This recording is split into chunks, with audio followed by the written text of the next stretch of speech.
Professional Rubrics in Plain English, also with American, Australian and Canadian English. Jemima is a teacher at AISJ. One day she heard her director talking about professional teaching rubrics. G'day! Rubrics, what a bonzo idea. Great educators fostering quality professional development and having ongoing meaningful conversations. You beauty. What do you want to know first? But she couldn't really understand what he was saying and it freaked her out. So she went to her principal and asked him to explain.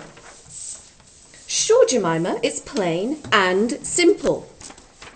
Professional rubrics are all about consummating your reflective best practices whilst also setting arduous goals and simultaneously having your principal evaluate you.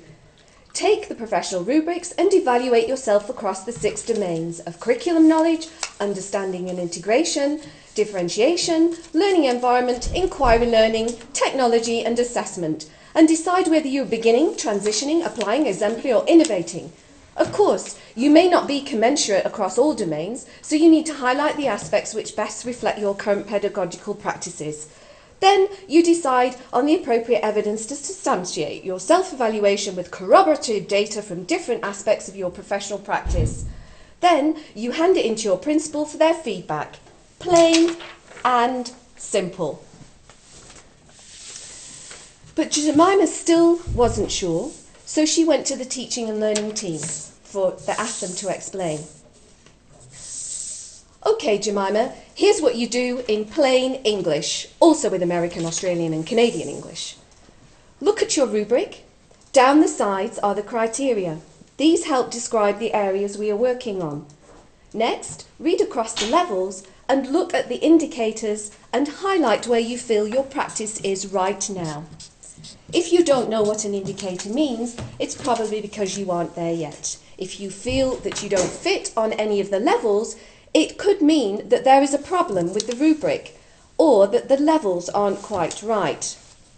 And remember, it's okay to be at the beginning level because this may be an area that you want to grow in.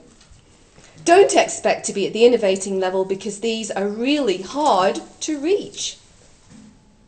When you have highlighted all the indicators on the rubrics, write down any observations in the comment boxes.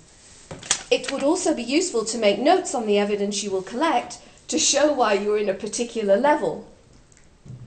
When you've completed your rubric, you should hand it in to your principal so that they can see what you feel you do really well and which areas you have identified for growth.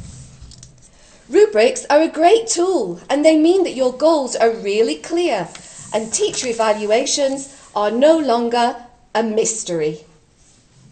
Jemima, happy teacher, was now a very happy teacher.